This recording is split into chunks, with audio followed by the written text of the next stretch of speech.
Let's talk about a city that tells one of the most incredible stories of transformation you'll find anywhere in modern Asia.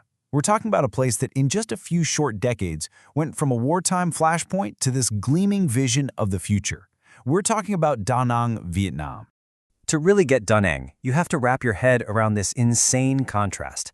On one side, you have its identity during the Vietnam War, Torain, its old colonial name, basically known as a massive military base. And on the other side, its identity today, Da Nang, a city so clean, so organized, and so ambitious that people are calling it the Singapore of Vietnam. Okay, so that's the big question, right? How does a place that was so defined by conflict completely reinvent itself into this hub for tourism, technology, and just modern living? Well, that's the story we're going to unpack. Now, to understand the modern miracle, we have to go back. We've got to look at its deep past, because Da Nang's location has always made it important. It's been a piece of strategic real estate that empires and armies have wanted for centuries. You know what's so cool is that the city's name literally tells its own story. Da Nang comes from an ancient language and it means opening of a large river. It's talking about the Han River hitting the sea, the one geographic feature that has shaped its destiny from day one. And this timeline just lays it all out. It was a key port for an ancient kingdom, the very first spot French forces landed to start colonizing Vietnam, and of course the place where U.S. Marines landed in 1965. But then, after all that, it just went quiet. It became this sleepy, provincial backwater. And just to give you a sense of scale, get this. At the peak of the war, the airbase here was one of the busiest airports on the entire planet. Just try to imagine that level of military hardware, noise, and constant activity. It's from that intense past that the modern city had to rise. So how in the world do you build from that? Well, that brings us to the next chapter, the Great Transformation. And let me tell you, this was not some slow organic change. This was a deliberate, planned, and unbelievably fast reinvention. It was an engineered miracle. Yeah, people actually call it the Da Nang miracle. And what they mean is this boom that happened after the 2000s. It was a period of super aggressive urban planning, all driven by leaders who had this crystal clear vision to build a totally new kind of city, right from the ground up. So what was the secret sauce? It really boiled down to a three-step blueprint. First up, aggressive urban planning. And that meant some tough decisions, like clearing old slums to totally redesign the city. Second, they built big, iconic stuff, especially those world-famous bridges that define its skyline now.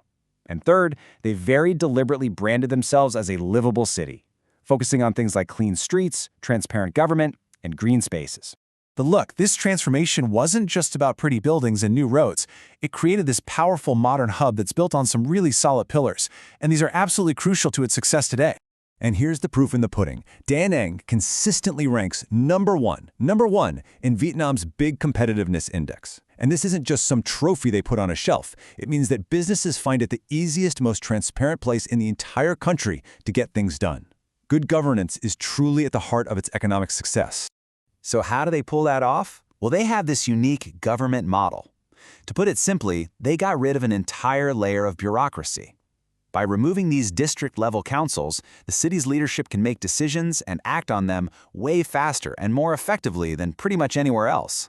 And that efficiency has paid off big time. It's fueled this really diverse economy. I mean, sure, tourism is huge. It's the gateway to 3 UNESCO World Heritage Sites after all. But it's not just that. They've pushed hard into high-tech, aiming to be a center for semiconductors. And with its amazing port, it's a massive logistics hub for the whole region. And let's not forget where it all started. The city's original strategic value, it never went away. Today, it hosts the headquarters for the Vietnamese Navy's 3rd Regional Command, which is a vital base for protecting Vietnam's massive coastline. You see, history is never really that far away here. But a city is so much more than just its economy and its infrastructure. To really, truly understand Da Nang, we have to look at its soul. You know, the culture, the people, and the symbols that give it its unique character. And that character, it really starts with the people.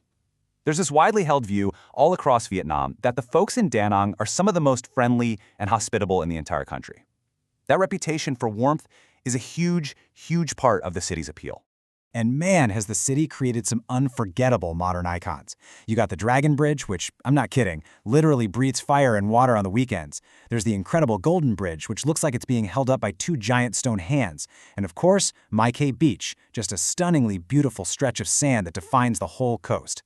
Watching over all of this modern development is this powerful spiritual guardian. This is the Lady Buddha statue on the Sun Trop Peninsula.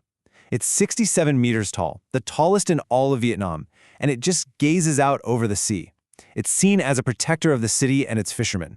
And on that exact same peninsula, you'll find the city's, let's call it, natural mascot, the absolutely beautiful and rare red-shanked Duke langur. The fact that this protected primate thrives in a nature reserve right inside the city limits, well, that says a lot about balancing rapid growth with preserving nature. So we end up right back where we started, with a really big question.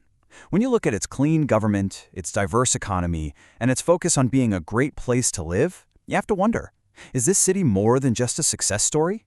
Is Da Nang the actual blueprint for the future of urban Vietnam? That's a pretty compelling thought to leave you with.